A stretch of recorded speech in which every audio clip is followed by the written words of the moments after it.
दादू खां ख़बर शामिल कयूं पिया। कामरान अली चारन जी रिपोर्ट मुताबिक़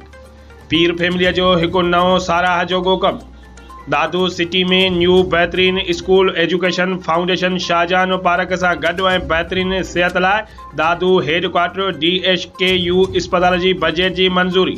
पीर ख़ानदान हमेशह तालीम सिहत ऐं सफ़ाई खे अवलियन तरजीह ॾींदड़ पीर ख़ानदान हर फोरम ते तालीम सिहत ऐं सफ़ाई जे मयार खे बहितर करण लाइ महिनत खे साराह जोॻियो आहे। पीर फैमिलीअ जी महिनत ऐं कोशिशुनि सां दादूअ जे अवाम लाइ हिकु नई ख़ुशख़बरी ॾिनी। दादू MPA दादू जे अवाम लाइ 400 कमरनि ते मुश्तमिल दादू जी बजट मंज़ूर कराई लिम्स जे हवाले कई आहे, जिते दादू ज़िले जो ग़रीब अवाम बग़ैर कंहिं फीस जे पंहिंजो इलाज ऐं टेस्टियूं कराए सघंदो ऐं हिकु न्यू NGOs स्कूल भी मंज़ूर करायो आहे,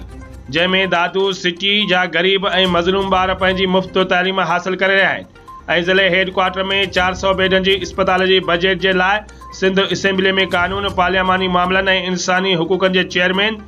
PPMPA दादू बैरिस्टर पीर मुजीबुल हक हेल्थ मिनिस्टर मैडम अज़रा पेचुआ जो शुक्रिया अदा कयो। मैं शुक्रिया अदा करना चाहूँगा मैडम हेल्थ मिनिस्टर अदी अज़रा पेचुआ का, जिन्होंने दादू में DHQ हॉस्पिटल को जिस तरह हमने कहा उन्होंने जिस तरह हमने चाहा वो कर दिया और लम्स को उन्होंने हैंड ओवर किया है और उसमें लम्स वालों ने तकरीबन 1 अरब और 100 मिलियन की उन्होंने खुद डिमांड की कि हमें ये फंड्स आप दें तो हम इस हॉस्पिटल को बेहतर तरीके से चलाए जाएंगे। मैं सिंध गवर्नमेंट का शुक्रगुजार हूँ, कैबिनेट का शुक्रगुजार हूँ जो उन्होंने वो फंड्स दे दिए और वो हॉस्पिटल जो है वो लम्स के अंडर जो है वो